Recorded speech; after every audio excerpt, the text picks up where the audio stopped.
Hello all. Good morning, good afternoon, or good evening, depending on where you're joining us from. And thank you for signing up and attending this webinar hosted by the Global Legal Insight Series in partnership with the Association of Governance, Risk and Compliance. My name is Ben Lawless and I'm the Head of Publishing for the Global Legal Insights series. Firstly, I'd like to say that we appreciate your attendance as we begin an hour-long session around some of the current and future legal challenges when it comes to dealing with quantum computing laws and regulations. It goes without saying that there is, of course, a lot to get through from both topical and geographical aspects, and our panel will do their very best and are really excited to provide some high-class insights and thoughts around this topic. I have to confess that this time a year ago, quantum computing was barely a blip on my radar until I attended a legal tech conference hosted by Bird and Bird, where one of our panelists today, Juliana, spoke magnificently about this topic. And that started a series of events that's led to this webinar today. One of those events was a discussion around publishing a legal guide on this topic, which we are doing and will be available for you early 2026. And I'm so pleased to say that all of our panelists today are involved in this project. And we'll be providing everyone in attendance an opportunity to download the 2026 Global Legal Insights Guide to Quantum Computing Laws and Regulations on a complimentary basis when it's published. So do keep your eyes open for that communication. Back to today's webinar though, we welcome contributions from you in the audience. Our platform's able to take questions through the Q&A function at the bottom of your screen. So please do comment and ask questions today. We'd love to hear from you. And just so you're aware, today's session is also being recorded and will be available publicly in the coming week online and to download. So before handing over to the panel, I'd like to thank our partner, the Association of Governance, Risk and Compliance. Brilliant organization, supporting the GRC community through knowledge exchange, networking, and idea incubation. And the programs that the AGRC run are raising standards of ethics, integrity in the world of compliance, and boosting the industry's knowledge and understanding of best practice, professional development, and new technologies. So if you haven't seen much about the AGRC, go and have a look at our website after the webinar, agrc.org, and feel free to reach out to myself or Mateo for more information. And that brings me on nicely to welcome Mateo, Global Manager at the AGRC. Mateo will be our moderator today. He will do the formal introductions of the panel and move the discussion forwards. So please do enjoy the session, everyone. Good luck to the panel. And Mateo, over to you. Thank you, Ben, for the very warm welcome. It's a pleasure to be here among experts in quantum computing. I must admit that this is a new subject for me, so I'm going to take this as a learning opportunity for me to actually get a better understanding as to what is involved with quantum computing, both from a legal and I guess regulatory perspective. So as Ben mentioned, we do have some time where we're going to save some time towards the end of the session for some questions from the audience. So as you're listening to what Kaniah, Juliana, and Bijal have to share, please make sure to just drop those questions in the Q&A, and I'll try to incorporate those into the discussion. Thank you so much to GLG and Global Legal Insights for this invitation and for organizing this webinar alongside AGRC. They are a very valued partner for our association, and we look forward to working on this webinar and plenty of others moving forward. So before we get started, we have 9 questions here, kind of taking a look at a very sort of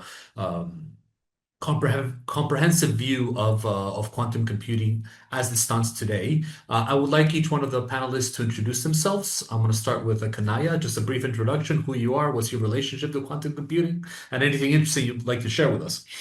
Thank you. Well, it's nice to meet you and everybody. I'm Kaniah Konkoly-Thege. I'm the Chief Legal Officer. I wear a number of hats, Chief Compliance Officer and Senior Vice President of Government Relations for a company called Quantiuum.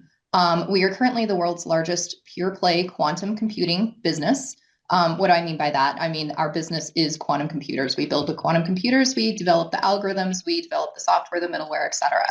I've been doing this going over 8 years, going on 9 years, which is crazy. It's super exciting for me to meet Bijal and Juliana, as when I first started, I couldn't frankly meet a single attorney who could spell quantum, much less understand what it is. So it's always exciting for me to kind of meet folks who've come into the sphere and really, are excited by this technology. So thank you. Thank you, Kaniah. Juliana? Yeah, so I want to say, Kaniah, that sounds indeed very exciting. So I'm Juliana Kliesch. I'm an attorney working for the law firm Bird & Bird. I'm based in Hamburg, Germany. So most of what I will be saying will be from an EU/German perspective. And in my work, I focus on data protection law and commercial law in the context of everything that's techie, including AI and quantum computing. Excellent. Thank you, Juliana. Bijal? Hi, I'm Bijal Vakil. I'm a partner at Skadden in the technology group, and I focus my practice on patent litigation. I'm excited to be here to learn from Juliana and Kaniah because quantum, it sounds crazy today, but it's not going to be. I sit and work in Palo Alto where all these things that were crazy before, like a computer in your pocket or a self-driving car or posting your resume out there for the world to see, were crazy ideas. And now those are just commonplace. And so I believe that Kaniah's company is really the future. And I enjoy helping our clients protect and safeguard and navigate around the corner in advance. So I'm excited to learn from everyone today. Excellent. Thank you. So to get started, I think, the appropriate question is to, provide some definitions to the listeners out there. And basically, how would you define quantum computing? And also to provide sort of how does it differentiate with the concept of, LLMs and artificial intelligence in general? So Kaniah, you want to get us started with that one? Sure. So I would not have my lawyer card if I didn't give a little bit of a disclaimer. When I first started in this field, I was talking to a lot of lawmakers, and I would bring my scientists to Capitol Hill. We're in the United States, and we try and talk to them about quantum. And very quickly, I became horrified by translating really smart, super, scientific concepts to lawmakers and policymakers who had a challenge. And so over time, I worked with a team to try and develop something that's very simplistic.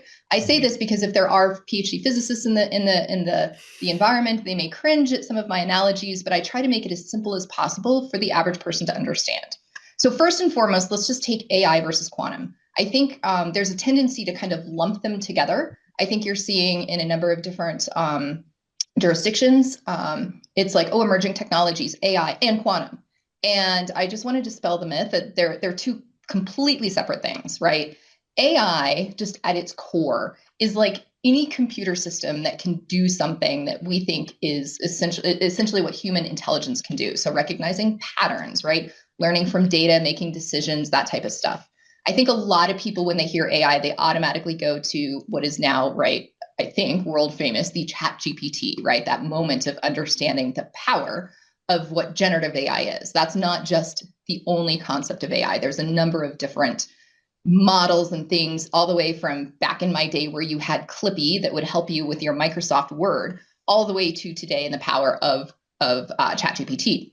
Certainly, you find artificial intelligence things like self-driving cars, recommending things on Netflix, all of this stuff, right? That falls into this broad category of artificial intelligence. Now, ChatGPT I mentioned, that is a specific type of AI that's based off of large language models, right? And these systems are really trained to learn on text and to be able to understand language, to generate language, to answer questions, write essays, do coding, all of this really cool stuff that's hopefully enabling a lot of us. There's a lot of pros and cons, obviously, right now to the use and kind of all of the issues surrounding AI. But I really want to dispel that because I think, well, I don't want to dispel AI. That's a whole separate webinar. But I want folks to understand quantum computing is not a type of AI at all.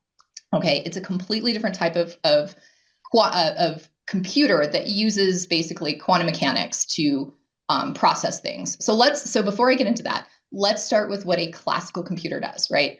Hopefully everybody knows that a classical computer uses bits, and those bits are either a 0 or a 1.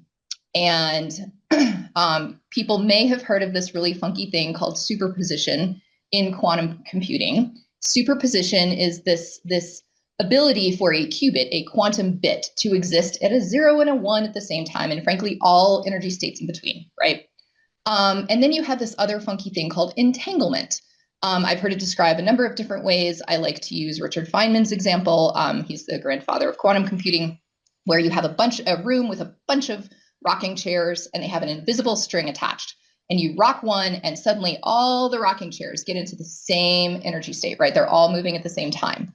And the amazing thing is this can happen across the universe, right? These qubits don't have to sit next to one another. What's that mean, though? Why does it matter?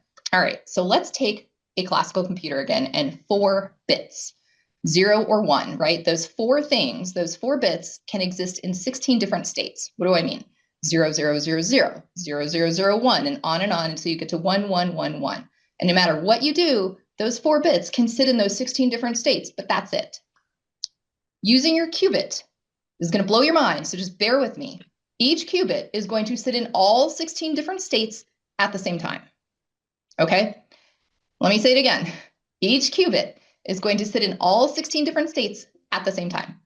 Why does that matter? Because it gives you this ability to solve problems at an exponential rate that classical computers can't do. And so finally, I'll give one bit of an example, and then I'll let Juliana or Bijal kind of fill in the blanks. But I attribute this example to an IBM scientist I was speaking to a number of years ago, and this helped solidify for me what makes it different. So she said, if you take, let's say you're planning a party, and you have 10 tables and 100 guests, it would take your classical computer 10,000 years to look at every possible iteration of seating arrangement for that party. Now, the average human person, it's hard to understand. You're like, no, it doesn't. We do this all the time. And you're right. Humans do this all the time. Why? Because we're able to eliminate a number of different possibilities at the same time, right? Because you know that Uncle Joe can't sit next to Aunt Mary because they just don't get along. And oh, by the way, don't even think about putting Aunt Mary next to, her so-and-so, right? Like your brain just kind of allows all of these possibilities to fall away, or allows the few possibilities to rise. It's the same kind of concept that quantum computers use. And so what does that mean? It means that it can solve these problems that classical computers can't. It's looking at problems like simulating molecules, breaking certain encryptions, which we'll talk about a little bit more, optimization problems, but these problems that just take too long for a classical computer to do. So I'll pause there and see if Bijal or Juliana want to provide any other explanation. Bijal, Juliana, how do you explain quantum computing? In a different way or other examples? I'm cognizant of what Kaniah said, that our Congress and people who make the laws have a very difficult time with technology. So my very easy explanation is think of the current world as 2D and this world as 3D. And so you're just going to have more variations of that encryption technology. Right. Juliana, your experience from Europe and Germany? So I think that was obviously very well described. I just want to add that quantum computers will probably not provide an advantage for all kinds of different problems, but probably only for certain problems, like Kaniah already mentioned, the simulation of molecules, for example, possibly solving optimization problems. And as we already know, when they become strong enough, they will be able to crack our encryption. And this is why they pose a threat to encryption, right? Which is what we're going to talk about. But I just wanted to mention that this doesn't apply across the board. It is specific problems that they will be superior for.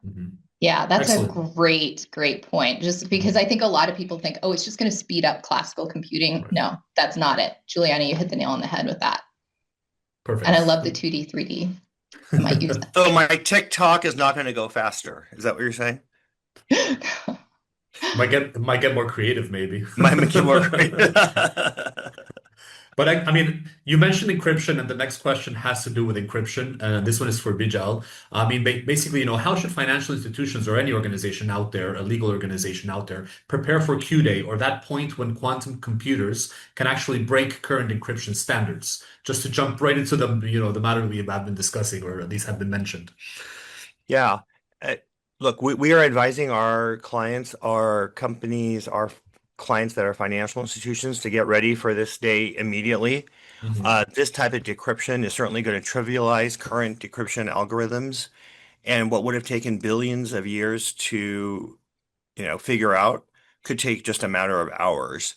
So the National Institute of Standards and Technology has released some guidelines Financial institutions need to take note that their current, typical RSA type encryption standards, it's just not going to cut it anymore. And they're going to have to figure out what to do with their products and services because this encryption technology is so deeply rooted in so many different ways that it's sort of like a year 2000 issue in my mind that you've got to start figuring it out now, particularly because those black hat hackers are out there and maybe they don't have access to these amazing quantum computers yet, but they can harvest the information now and they're just waiting on the sidelines. And when the minute comes that they have access, they'll be able to break the encryption technology. Particularly, my guess is it'll be interesting how this will affect Bitcoin and other cryptocurrencies as well. Interesting. Juliana? Maybe I can shed some light on what the problem is with quantum computers and encryption, if you like. So the background is that some of the most commonly used encryption schemes are integer factorization problems, right? Or similar problems. And they rely on the fact that classical computers cannot efficiently factorize integers or solve similar problems. So that means that classical computers are very good at multiplying numbers, but they are not good at doing the reverse operation. And because of that property of classical computers, integer factorization problems were chosen for encryption. Now, if quantum computers enter the stage, then that whole concept becomes obsolete because they can efficiently factorize integers, and by doing that, they can calculate the keys to decrypt our data, which would affect essentially the whole online world, right? Secure websites, encrypted emails, VPNs, state secrets, trade secrets, anything. Well, but as Bijal already mentioned, the good news is that we can protect ourselves because so-called post-quantum cryptography has been developed and is still being developed. So this refers to crypto schemes that are safe against attacks from both a classical computer and a quantum computer. And it was noted around the world, and it received a lot of attention that in 2024, the NIST standardized 3 algorithms. And now there are recommendations from all kinds of institutions from around the world when to start applying these algorithms and how. Yeah. Maybe what's also noteworthy is that the EU Commission released statements on that, and they said that high-risk use cases in the EU should be transitioned by 2030, which is quite ambitious. So if you are active in the EU and you are operating on a high-risk use case, if you are working for a company, for example, that is active in a sector that's very important from an infrastructure perspective, like the energy sector or the finance sector, the health sector, then chances are you are operating on a high-risk use case scenario, so you will have to transition rather early. Excellent, Juliana. Now, as a segue, I mean, you mentioned what the EU is doing, and with the emergence of any new technology, what follows is regulation and a legal framework that has to be put in place. So this is for Kaniah. I mean, what sort of new regulatory frameworks will be needed to govern quantum computing, especially when it comes to its use in financial services, while at the same time, balancing innovation and market protection? Yeah. So I hope Kaniah says 0. Just putting on my Palo Alto hat. I was going to say absolutely none. We should have and no Juliana will be on the opposite end of the spectrum. It's a free-for-all. Well, I will say, I'm a big believer of no matter how you're looking at a particular technology, you need to define the problem that you're trying to solve, and then look at the pre-existing frameworks and regulations that exist and see where there's weaknesses and what needs to be strengthened.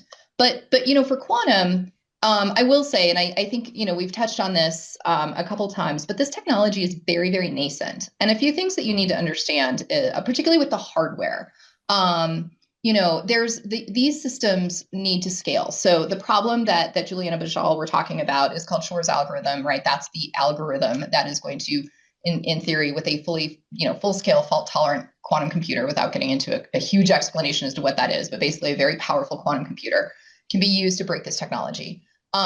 none of the systems are there today. We don't know when that Q day is going to be. There's a lot of different efforts that are undergoing right now between using, hybrid compute, and of the 5 steps that Shores takes, I think 4 of them can be performed on classical computers, right? There's a number of different things that people just in the intellectual curiosity are looking to do to try and move these systems forward. And so starting around roughly 2020, 2021, a number of governments started talking about, what do we do to control these computers? And so export control became kind of a hot topic. Now, in 2021, so just to back up a little bit, there is a framework that a number of different countries use called the Wassenaar Arrangement. And it's essentially where 42 different countries kind of get together and agree on how they're going to treat certain technologies, dual use technologies typically. So maybe think night vision goggles, right? You can use them to go look at animals at night, or they can be used on the battlefield. And so trying to understand how to treat these and kind of move them around, that's the Wassenaar. Russia is part of Wassenaar. And so in 2021, when Russia invaded the Ukraine, that entire arrangement kind of fell apart. And so over time, you started to see kind of this pluralistic regime starting to form. And it really took hold in 2024, where I don't quite remember which one happened, but France, Netherlands, Italy, and the UK in the spring, or like February, March, April, each adopted the same type of framework to control these technologies. They were shortly thereafter adopted by Japan, the US, I think Canada. There's a whole slew of them that have taken the same standards for these hardware systems and put controls around them. So effectively, they were unilaterally adopted, but realistically, they all kind of align with one another on what this hardware is. And this actually was really significant because this technology is so nascent right now. There's not agreed upon standards as to what qualifies as a qubit, right? I guess you could say a basic qubit, but logical qubit, and the ability to run problem sets. There's not great benchmarking to be able to say each qubit should qualify in the following system. And so what these regulations did is they said, okay, any system that has 32 to 100 qubits with a C0 error of, I think it's 10 to the minus 4, those will require a license. And then they said 100 to 200, and that is a C0 error of 10 to the minus 3. And without getting into too much technology, it really kind of set some definitions, and that became important. What it's currently doing is it's creating a little bit of disruption around some innovation, because each individual country is or is not adopting these systems, and that's having an impact both on supply chain and workforce.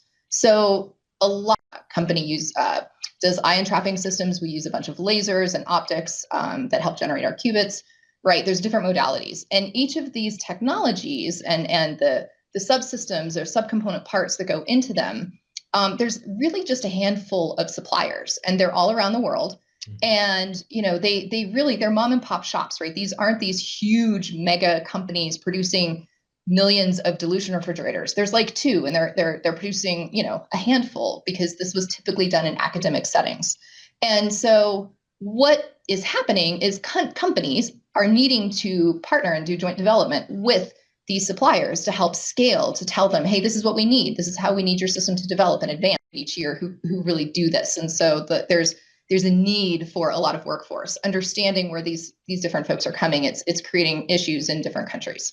I'll pause there. And then I guess the other thing I would add, like I said, as these systems continue to progress, we do need to look at some of the ethical uses around these. We do need to look at the frameworks, right? Obviously, data localization and privacy issues are extremely important, but I think it's, from my perspective, to get to what Bijal was saying, no regs, just kidding. Yeah. It's good to look at where is the technology today and how quickly can we match our regulations to ensure that we're keeping pace without necessarily stifling the innovation. That makes sense. I was just going to add, Kaniah, have you seen, what we've seen with some of our clients have been asking a lot of questions about export controls and the interplay with if some of the parts for a quantum computer are coming from China, like how do you deal with that? And that's a whole, probably another 5-hour seminar for Mateo on governance, risk, and compliance. Right.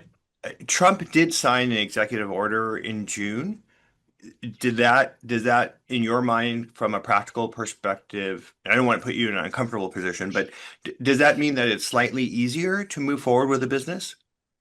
I think it is. I think it is. I think I will say, in all fairness, I think both administrations, the Biden administration, the Trump administration, have been very open to listen to companies, particularly in the US, although I would hazard to guess, we do operations around the world, and I would hazard to guess this is true more or less in other organizations. And it is this: there's not enough scientists to go around to solve these problems.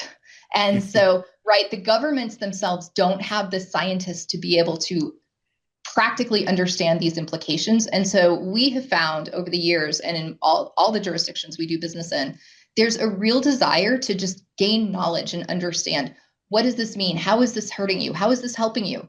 Understanding, particularly from a US perspective, there is a fear of China and China's ability to, and primary focus of, right, Chinese manufacturing and really kind of being able to homogenize all of the subcomponent parts that go into building these systems to be able to kind of be not rely on other areas and other countries for their supply chain. So that's certainly been top of mind. But I would agree with you. I think the executive order really intended to look at how to help facilitate business while being, kind of balancing that national security concern. Juliana, what's your perspective from Europe? I can say definitely that the topic is very much on the radar of the EU Commission. They have recently published an EU strategy where that has been addressed. The challenges have been addressed and described. The Commission is currently in the process of preparing an EU Quantum Act, where the goal is to stabilize the supply chain, attract talent, become more independent from other regions. So I think it's basically topics that we're seeing across the world. Interesting. There is a question that came in from one of the audience members, and I don't know, it's a little bit of a cheeky question, but will the EU still exist when the quantum computing technology will be in use? So maybe it'll be reunited with the UK. We don't know. Who knows? Who knows?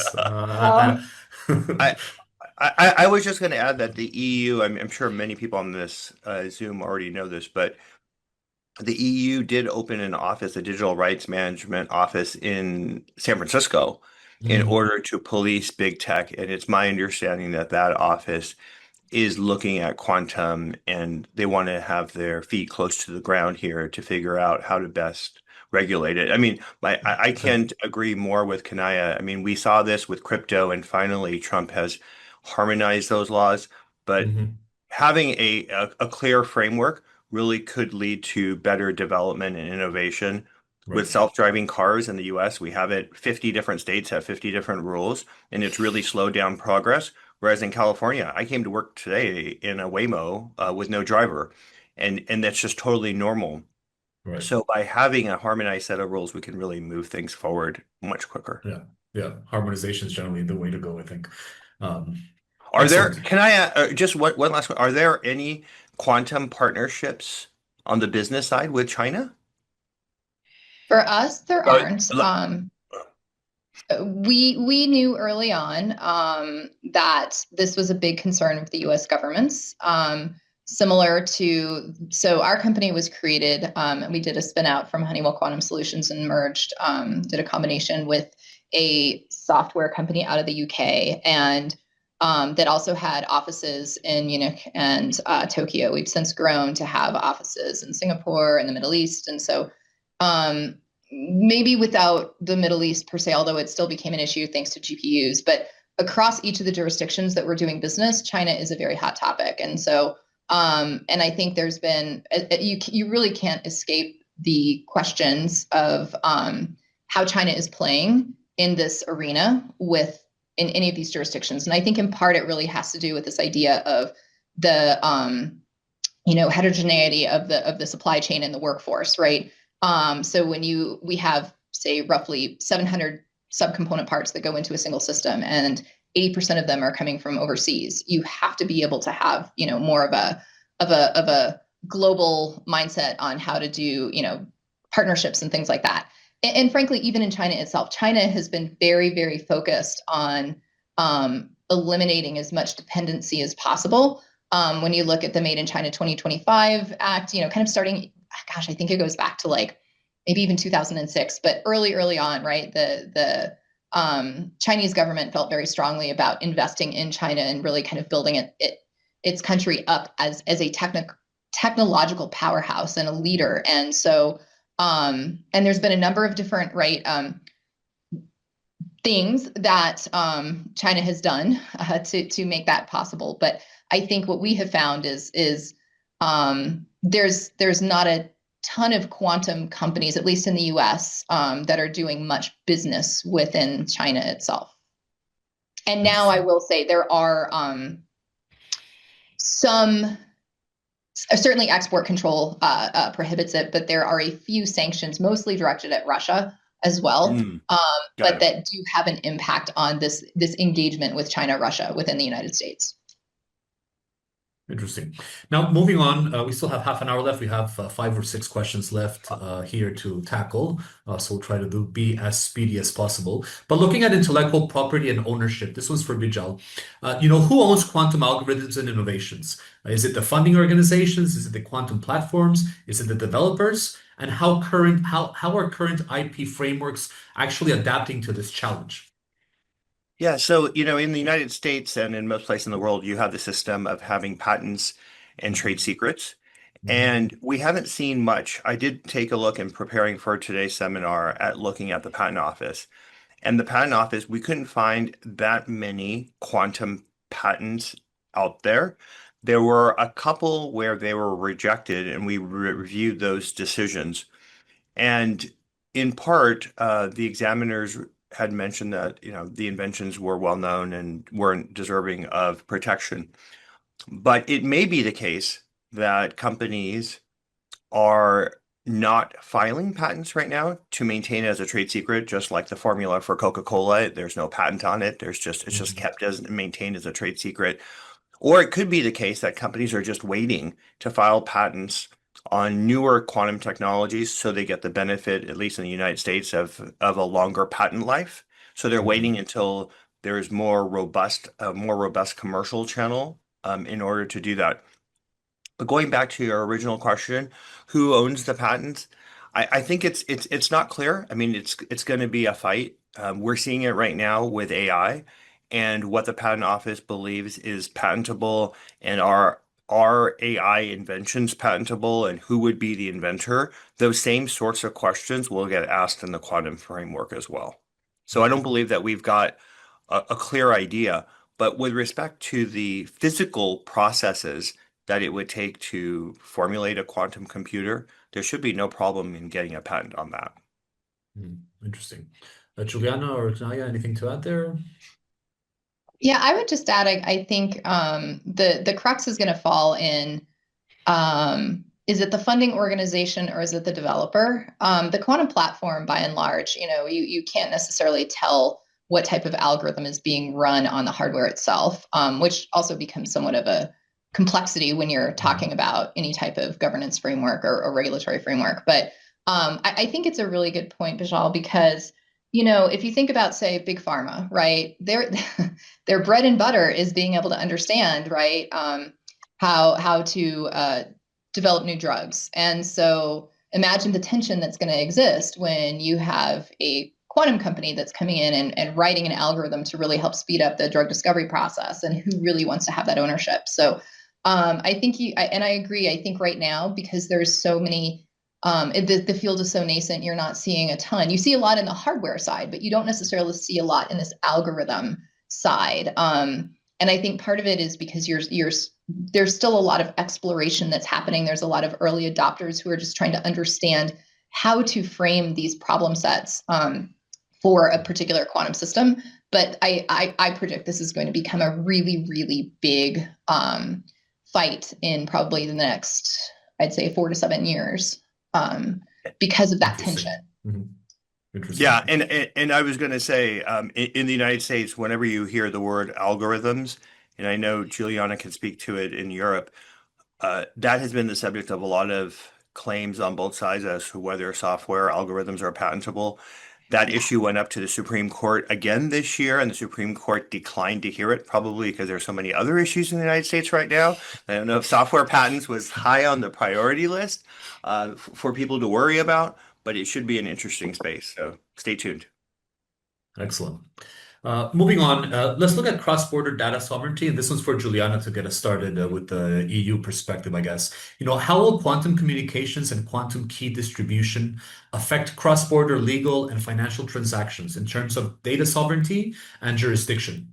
Yeah, so I guess my perspective on this is rather global than European. Okay. And I think it's a very interesting thought experiment because, at least to my knowledge, and please correct me, anyone from the audience, if I'm wrong, it's still quite speculative to what extent we will see quantum communication and quantum key distribution in practice. Also, I want to say that quantum communication is not necessarily quantum computing, although they both harness quantum effects. So what quantum communication does is that it encodes information into a quantum state. So, for example, information might be encoded into the state of a photon, right?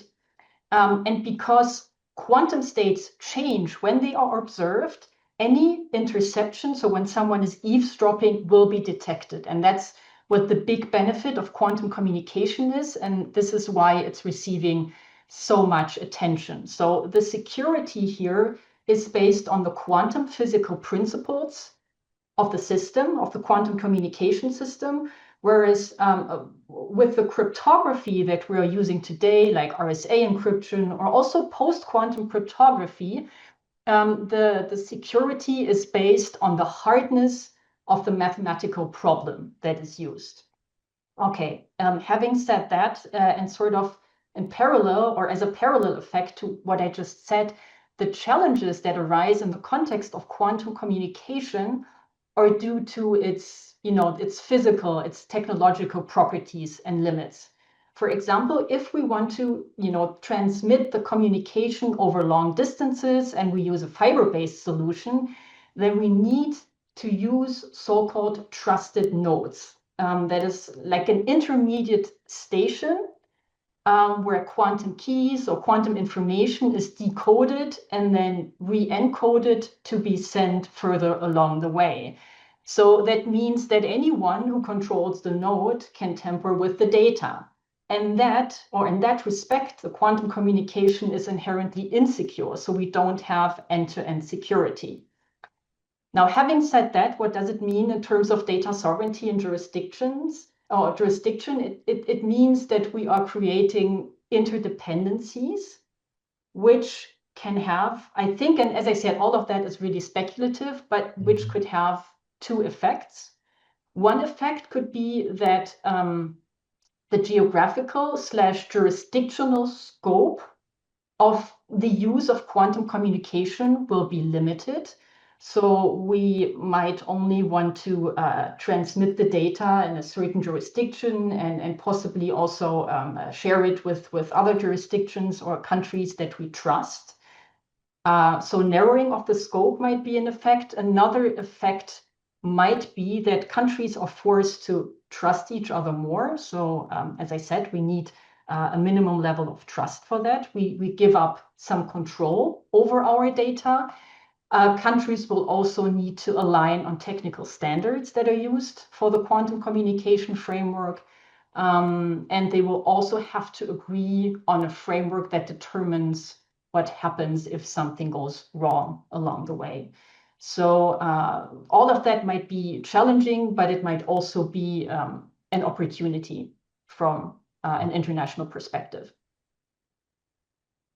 Excellent. Bijal, Kaniah, anything to add there? Or? The one thing I'd Kaniah? add that we're also starting to see in the hardware side, in the quantum side, is there's not a ton of quantum computers that exist today, right? There's maybe a couple hundred, and they kind of exist in certain jurisdictions, and so some of the problem sets that'll be run especially again, going back to the drug company scenario, you could envision a situation where these are highly regulated organizations, whether you're talking about aerospace or finance or pharma, and very sensitive data is going to be crossing borders to be run on these systems. And so one of the things we're starting to see happen globally is a desire to localize the hardware to reduce, or in some cases eliminate, this cross-border situation, even though the data itself is not necessarily, it's dummy data. It's not, because these systems aren't strong enough, aren't powerful enough to solve the problems. But you're already starting to see just a little bit of a focus by various jurisdictions and governments to consider the localization of this type of data. And I think in part it has to do with the types of industries that will be benefiting, particularly earlier on in these transactions. So that's the only other thing I'd add to what Juliana had explained. I think it was great. Excellent. There's a question just came in from one of the audience members. And do you think the single sovereign states will police this technology when it will be a reality, or there will be a supranational agency organization doing it? What's your take on that? I mean, have we ever had a single agency? We don't have that. True. I mean, the UN, I guess, was supposed to be that, and that's not really operating as originally planned. So I don't see that happening. My guess is that the US and China might be leaders in this space, and they might dictate policies that others either appreciate or don't appreciate and come up with their own. Right. Yeah. That makes sense. Totally agree. Perfect. Now, in terms of liability and accountability, and Juliana, you can lead the way with this one too. Who bears liability when quantum algorithms used in, let's say, automated trading or credit decisions produce unexpected or harmful outcomes? So who's liable? Who's to be held accountable? How does that work? Okay. Or how do you envision it, I guess? Okay, so the short answer is it depends, at least from a German law perspective. The longer answer is that we do not have quantum specific rules, at least not yet. So that means that we need to rely on general liability principles. Having said that, do you want to hear the rest of my response? Because it can be a bit, it can be a bit tricky, but I try not to phrase it in a way that's too nuanced. So I think in principle, the organizations/individuals that could potentially be liable are the financial institution, the developer or provider of the quantum system, and the individual decision maker, if there is an individual decision maker. Now, if that individual decision maker is an employee, it is quite unlikely that they will be liable, at least under German law. So they could only potentially be liable if they acted with intent or in very clear contradiction to the employer's instructions, which essentially leaves us with the quantum provider and the financial institution. Now, there are two, say, black and white scenarios here, right? So the first scenario, let's say that's the white scenario, is that the contract between the two regulates the question of liability. And then who is liable is essentially determined by the contract, at least in that relationship between the two parties. In the relationship with the affected individual, it might be a bit different, but in the relationship between the two parties, it could be regulated contractually. Now, the other scenario, the black scenario, is that statutory rules apply and determine who is liable. Now, in practice, we often see a gray scenario, at least that's what I see, which means that liability or some issues that are relevant in this context are regulated by the contracts, and others, so the gaps are then filled by statutory rules. But that's a bit too nuanced, so I don't want to get into the details of that. Now, when we look at the statutory rules, under German law, a quantum computing provider is liable if harm that was caused by an individual is due to a defect in the quantum product or some other kind of contract violation. Now, the interesting question here is, the interesting question that we could potentially deal with in that context is when we can assume a defect to be given. So under which circumstances does the quantum product not show the properties that that a customer can reasonably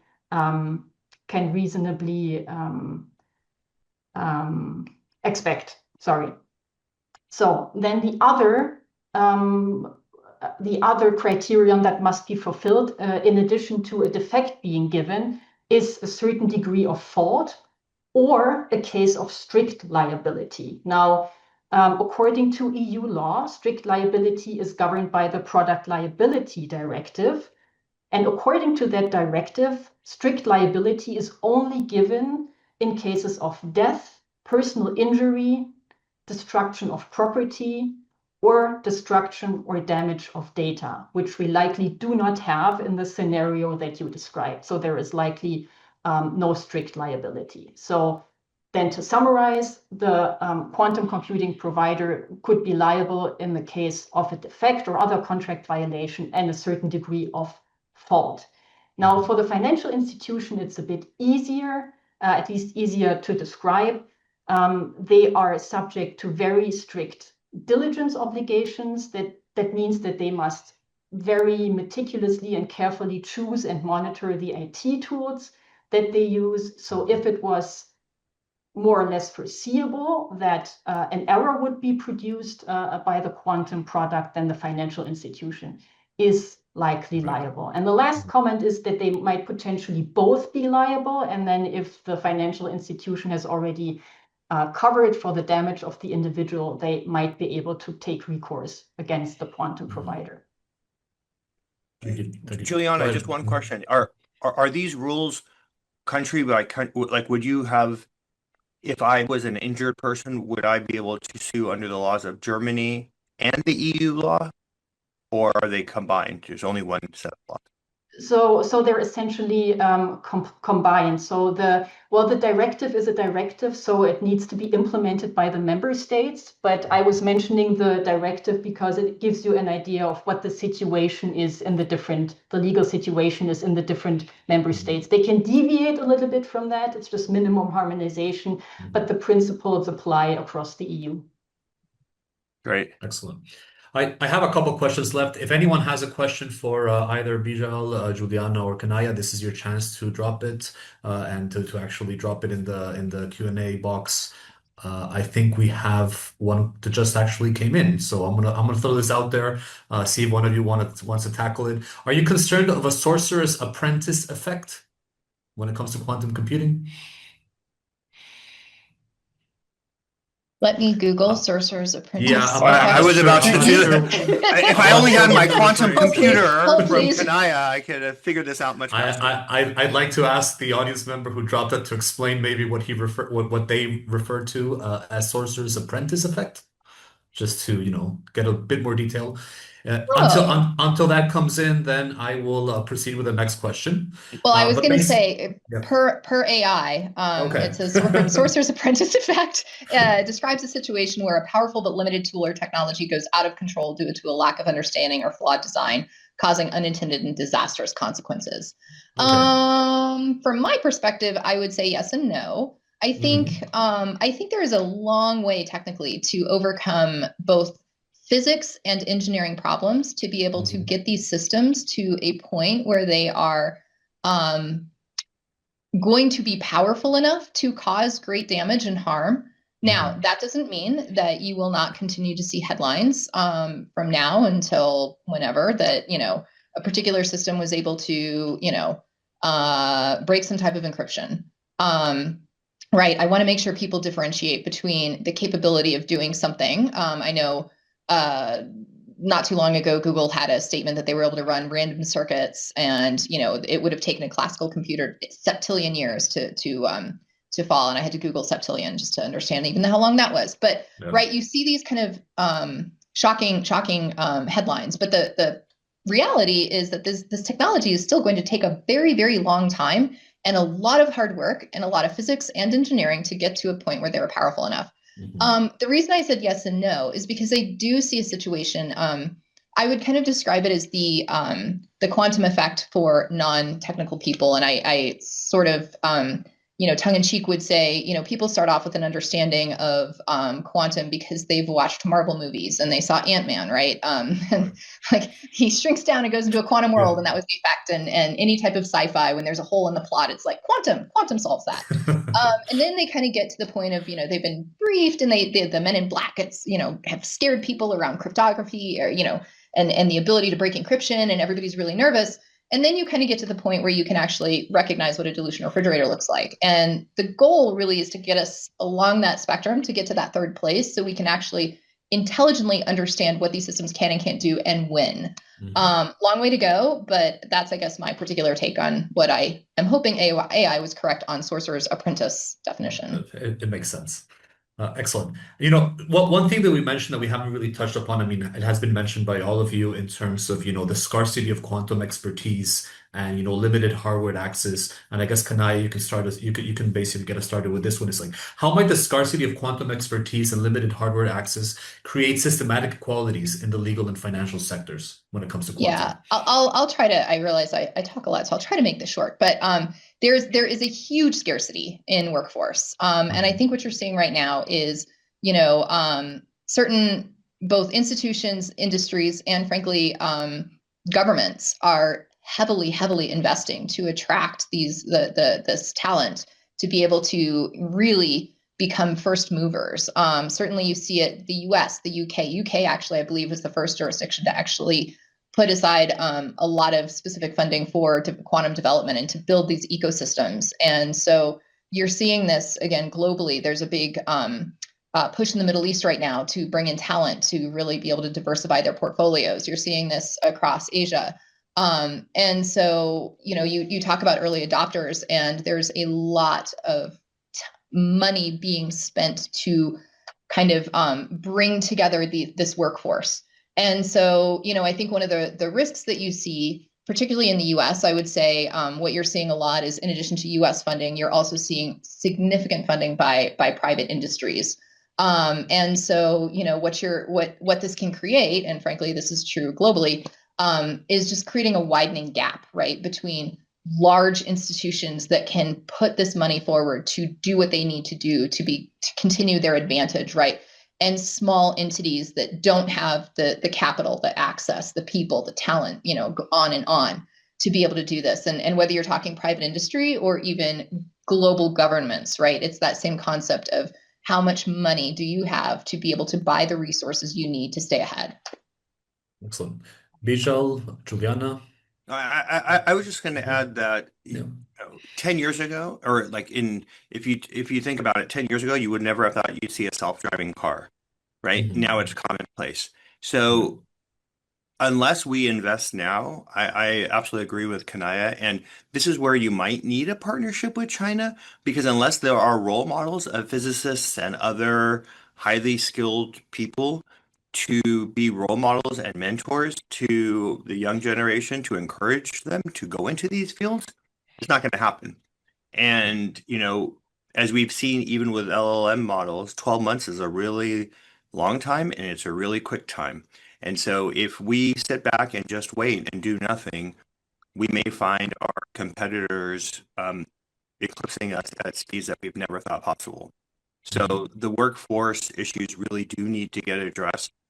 And as opposed to looking at it as an immigration issue, it really should be looked at as a long-term play and what the long-term opportunity is. Yeah. I mean, one thing I'm definitely taking from this webinar is, I have a teenage daughter. I'm going to sort of gently push her towards studying quantum computing. It makes perfect sense. Physics, engineering, something along those lines. Yes. So that's another message for all the people listening in. I have one final question. We have about 5 minutes left, just to sort of round out the discussion here. Let's look at the future. I mean, what are the future trends? I mean, what are some of your predictions, or what is your top 2 predictions when it comes to quantum computing for the next 5 or 10 years? I'm going to start with Juliana, and then we'll go with the other speakers, and we'll wrap. Juliana, what are your 2 predictions, let's say? Yeah. So I'm obviously I'm not a technical expert, so I cannot really comment on how the technology is going to develop. From a technical perspective, I just want to say that I think it's really fair to say that in the last few years, we have seen impressive developments that have surpassed the expectations, at least of the conservative experts. So there can be optimism that we will see the first real practical use cases maybe in the next 5 to 10 years. From a legal perspective, I think we will see more and more concrete guidance on the use of post-quantum cryptography. I can just echo what the others said with respect to the race for talent. I think that will intensify. I just want to make everybody in that context who is interested aware that the EU Commission has started a call for evidence a few weeks ago. It is still running until December 15th. It's about the Quantum Act, and one topic will be how to attract talent. So if anyone is interested in contributing, well, there is that invitation of the EU Commission. So please feel free to do so. Thank you, Juliana. Kaniah? Yeah, well, you heard me make my prediction on IP. I think I agree that the technology is going to continue to advance. I think one of the things you're starting to see that will continue for the next 5 years is continued hybridization, finding unique ways to leverage high performance computing, GPUs, and quantum and AI to be able to make progress quicker. You're starting to see groups invest in that already. And so I think that's one prediction. I guess the other prediction that I've never made before, but in listening to others and think about talent, I would say, I think you're going to start to see universities, academics start to create better interdisciplinary programs. So right now, basically you have two fields that are completely different and don't really merge in a lot of universities: physics and computer science. And you've got to bring them together to really get quantum computing moving. And that's still been a bit of a challenge with a lot of universities, particularly ones that are very, very well steeped in physics or in traditional computer science. And so finding those interdisciplinary tracks, I think, will be important. I know I saw a quick question on what accountants can do. Yeah. I think, maybe not much today until the systems become a little bit more powerful, but frankly, even being able to work in the field and become familiar. Like, I like to joke, I'm a liberal arts lawyer who's been blessed with being around, several hundred PhD physicists, some of whom have worked on Nobel Prize winning programs, right? Who have helped me kind of get a basic understanding of the technologies. And that's important for me to be able to do my job. So being able to find this kind of seep into more of the traditional academia, I think, is hopefully going to happen. Thank you. And Bijal? I would be asking myself two questions as someone who runs a business. One is, what am I doing to deal with encryption? How am I safeguarding that? How am I getting ahead of it so that hackers are not winning that fight, as I mentioned earlier? And what am I doing to prepare myself for the litigation risk? Do I have adequate insurance and safeguards? So that would be one of the questions. And the second would be, if I am entering into a contract with a service provider or a company in the quantum space, how do you deal with the IP that gets created that way? That joint development issue is going to be a real tough one to navigate, and it's going to be one that will be subject to litigation. So how do you figure that out and being mindful of that? But these are all exciting issues, and this is why we say, at least from a legal perspective, that's why we practice law, because we just don't know all the answers. We just continue practicing. Excellent. Thank you so much to the three of you, Juliana, Kaniah, and Bijal. That was a very sort of insightful and refreshing and very interesting discussion. It was new to me. I learned a lot. I hope most audience members who tuned in also learned a lot. I'm going to hand things over back to Ben. I don't know if Ben is going to show up, and I know he has a few last words to say before we say goodbye. But thank you on behalf of HERC. It was a lovely presentation, and I look forward to the next one. Thank you, Mateo, and thank you all for a fantastic hour discussing the quantum computing legal landscape.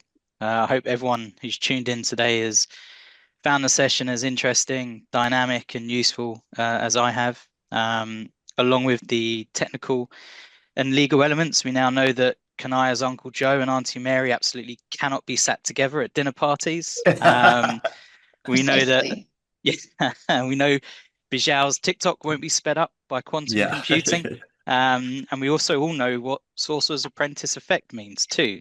So in all seriousness, though, the speed of this new technology is huge. And it can be used positively and negatively. But either way, it deserves our attention.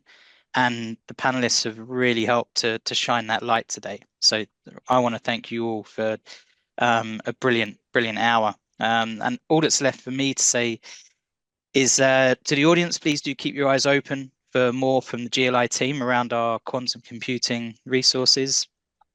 Do take a look at the AGRC and how they can help you further. And of course, if you have any follow-up questions, please do reach out to us. And thanks again, Kaniah, Bijal, Juliana, and Mateo. And all the best, everyone. We'll see you next time. Thank you very much. Thank you. Bye. Thank you.